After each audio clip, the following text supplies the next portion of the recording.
Hello, my beautiful people, and welcome back.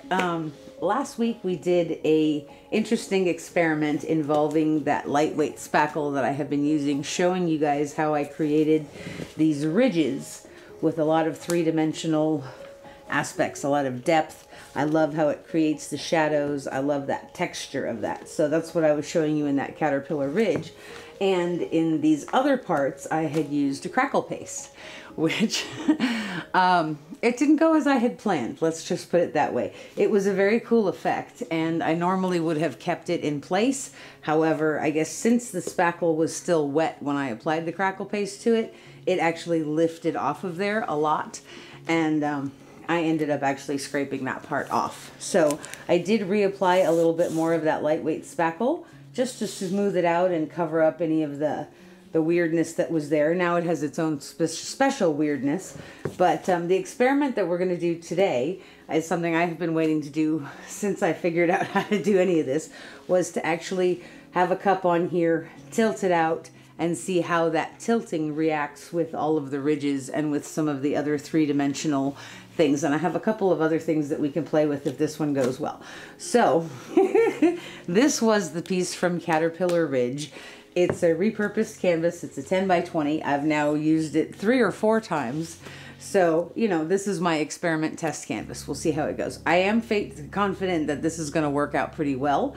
And the technique that I'm going to do first, we're going to try a flip cup on here first. Simply for the reason that my first instinct was to do a straight pour or like a ribbon pour and just kind of pour it and wander around. But I think any lines or designs that might be created with that technique of pouring a straight pour would be disrupted and end up looking weird with the ridges. So what we're going to do tonight is just a flip cup, so there isn't any specific pattern to disrupt, I'm hoping. So to that end, a lot of the colors we're using tonight are colors that actually are in this. We had the iridescent green blue and a Prussian blue and a bronze, and something about it, I think the way that the bronze reacted with the spackle, I don't like that matteness to it. So I'm excited to cover this up and make it actually look cool, if we can. So the colors we're going to pour with, we have some titanium white from Amsterdam. This is all mixed with my heavy gel gloss and Owatrol pouring medium. I am using my Owatrol and practicing with it in anticipation of going to Dublin for Fluid Art Boutique this June. I cannot wait to go and see everybody who's going to be there. Fiona's going to be there. I haven't seen her since Las Vegas.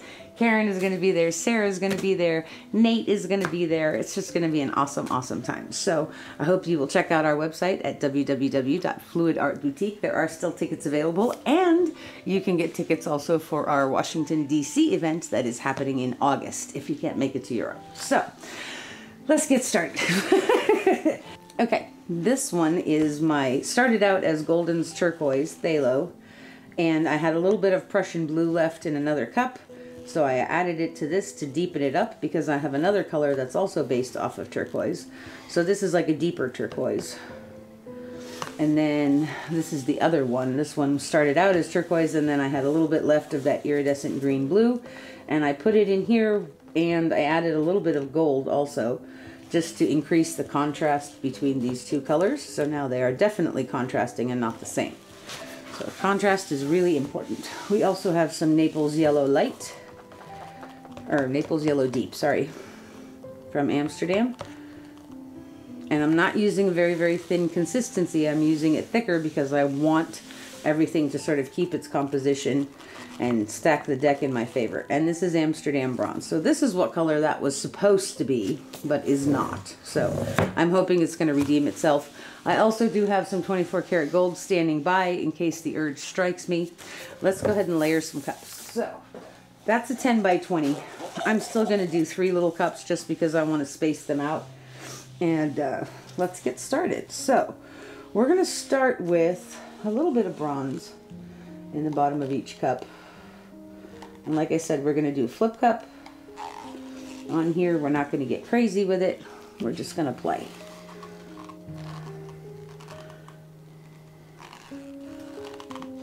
bit of white.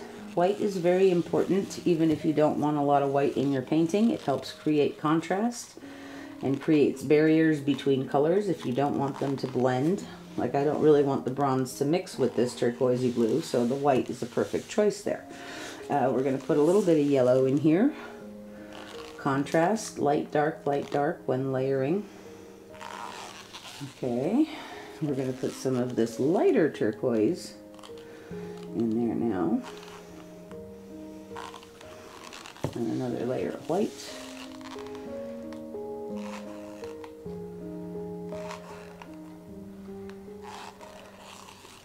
Okay, we're gonna add some gold.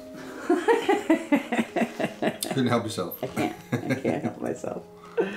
I like gold. It's very shimmery and sparkly and pretty. What's not to like? Which is funny because in real life I am not a gold person at all. Okay. Let's add a little bit of bronze on top of that too. What? That's crazy talk. Isn't that crazy talk? Okay, we're gonna put some more dark turquoise on there. And that's probably going to be the end of these. But you still got 5 millimeters left to the top of the top. Okay, so I'm not going to put down any kind of base coat because I think we have way more than enough paint here. And I don't want a predominantly one color painting from the base coat. So we're going to flip this and see how it goes. There's like a little indentation right here. So I'm going to flip the first one right there. Are you ready, husband of awesomeness? Yes, my love. Here we go. Okay.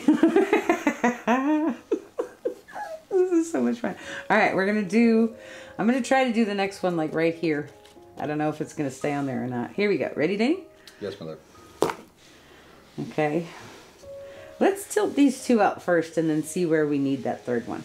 Okay, so let's do this one first. I'm just going to kind of pick it up and kind of move it along this area.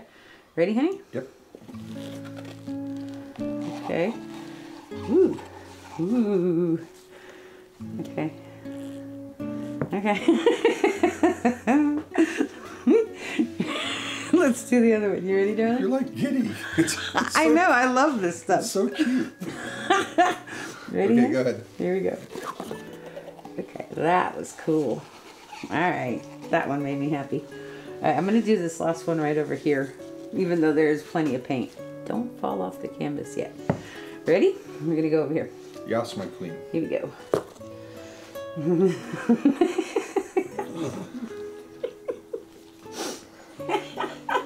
Ready? Uh-huh. Okay. All right. Let's get rid of these. And let's tilt. Okay.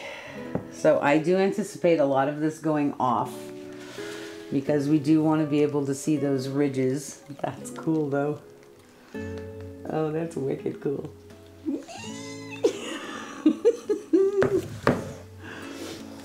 Okay, here we go. This should be the interesting part.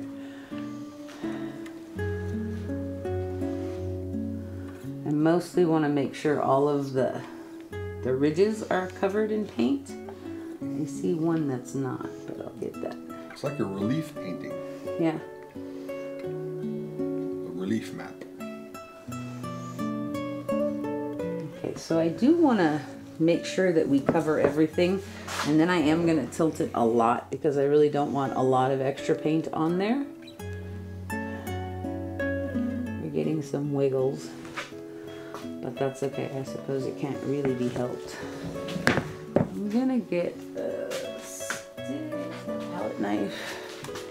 I'm just gonna cover up this edge here that didn't get any paint on it somehow.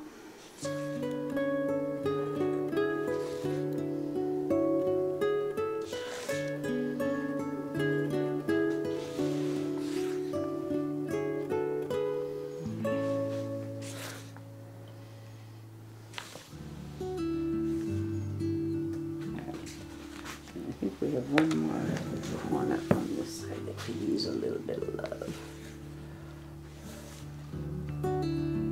Okay. All right, let's keep tilting this crazy thing out. Kind of like it though. So like I said, I'm going to tilt it kind of a lot because I want those ridges to show up. And I feel like if we just have a lot of paint on there, they'll still show up, but not as much. And I want them to show up a lot. This looks cool, man. Okay, we're just gonna let this float.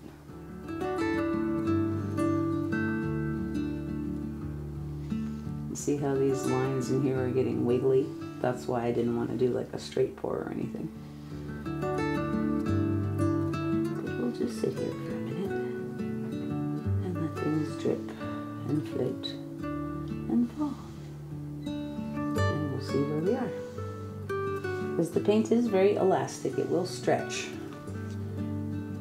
That's what we want. And we are counting on. Does it look like it's still moving? Much anymore, huh? Not so much. Just a little bit. Just sit here for another minute. Looks cool though. Do you think we should do it again? But this looks really neat. This whole thing looks really, really cool. I am a little tempted to do another cup on there or two, just because this is a little bit blendy, and what I might do is leave out the yellow, or just put bigger blocks of paint in, because I really like it here where there's like some of the darker turquoise. Let's do that. I'm gonna layer a couple more cups. We're experimenting, might as well make it look good, right? Okay, let's see.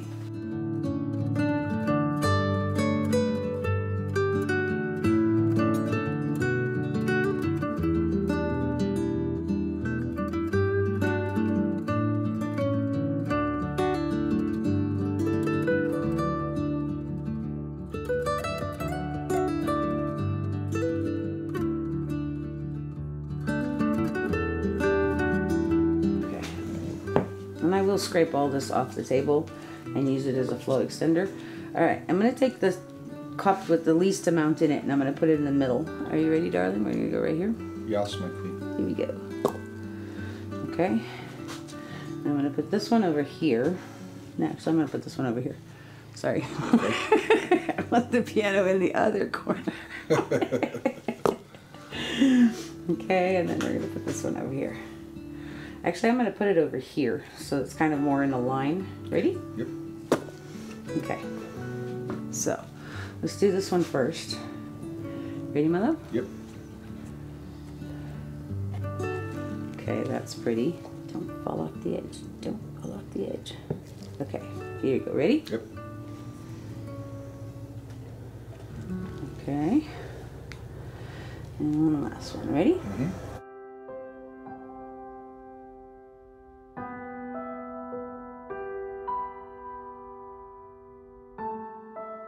Let's tilt it. Let's see.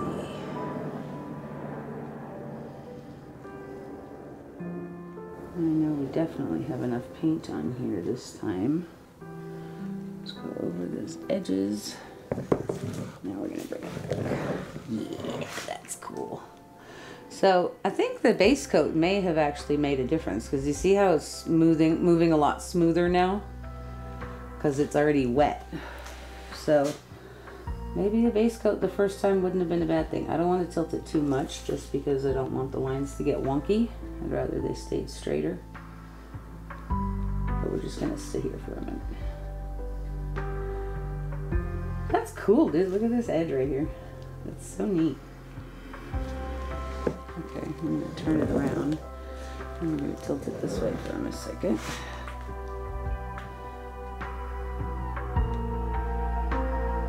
It's still moving, so we're going to go back the other way again.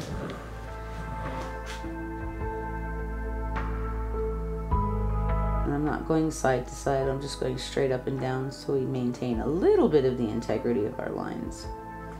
Oh, that's cool right there. What happened with the white?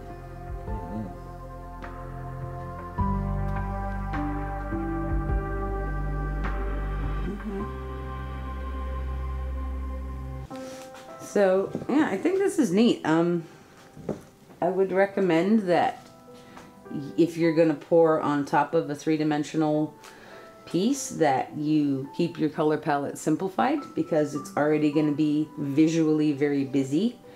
And I think if you have too many colors at once, it's just going to be a little overwhelming. This is actually a fairly simple color palette, and I mean, it's still really busy, but I think this looks awesome. So, okay. I think that's going to do it.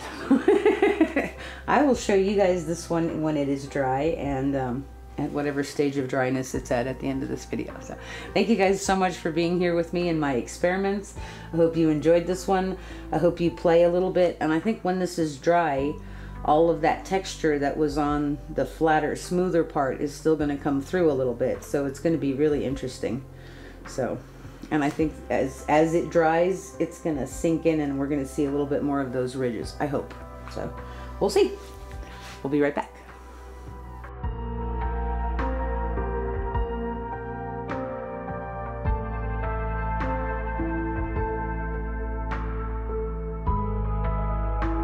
Okay, so a couple days later, this is interesting. So some parts of it dried very, very quickly, like these parts that were smoother. It's almost like that spackle stuff sucked up the paint. So this is all dry now, which is kind of cool. You can see where it's I can see where it's a little wetter, like in these areas. In the valleys, I guess. Like in here, there's some paint puddling. And up in here. Overall though, I think this is pretty cool looking. But that being said, I gotta show you some of the stuff that I'm really digging on. I really like these edges. First of all, I hope you guys can see that definition. It might be a little too busy for you guys to see it on camera, but look at this part right there, where like those ridges have the paint on them. I just think that's so cool looking. I love that. And then in through there. It's interesting, it's actually kind of hard to see it on camera, but they are there all through this section, and down this way, and then up in there. Really, really neat. So I'm kind of tempted to do this with just like a very, very subtle color palette, maybe just like white and maybe like a sandwich pour, and just do it super subtle so there's very, very minimal color to interfere with seeing that texture. But that being said, I do think this worked. I do think it was successful in terms of painting and tilting on top of the ridges. There is a little area here that it is kind of pooling a little bit, and another one up in there where it's definitely not dry, and if I tilted it up right it would move, which is why it's flat right now. But let's see if I can't tilt it. Hang on a second.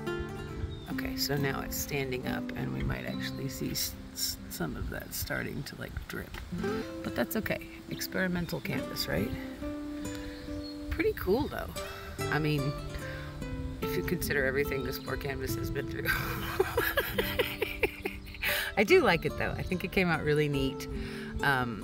Experimentation is a lot of fun for me. I think you guys saw in the video I was giggling like a crazy person because I like this. I think it's fun to figure stuff out and play and experiment and see what happens, and I encourage you guys to really play. You know, if you have a question about something, try it out, figure it out. What's the worst can happen?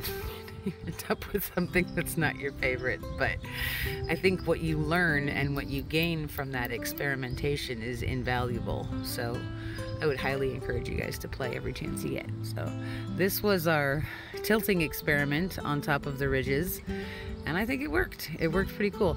In the future, if I was going to do it again, I would probably use slightly thinner paint, and while making the ridges, I would leave a little bit more space in between them just to allow any paint to actually, like right here, you can see it's starting to drip a little bit right there. But that's okay, not the end of the world. But I would probably space out the ridges to leave a little bit more space in between them so that there's room for the paint to run down and move in between them more. But ultimately, I think this is pretty cool. Also, I think if the paint was a little thinner, you might be able to see more of that texture. You can see a little bit over here on the side, and some up in here where it wasn't completely smooth, which is kind of cool. So this was fun. Thank you guys so much for hanging out with me today. I hope you enjoyed this experiment. I hope you guys go and play and experiment and have a great time. Thank you so much for being with us today. We'll see you real soon. Bye-bye.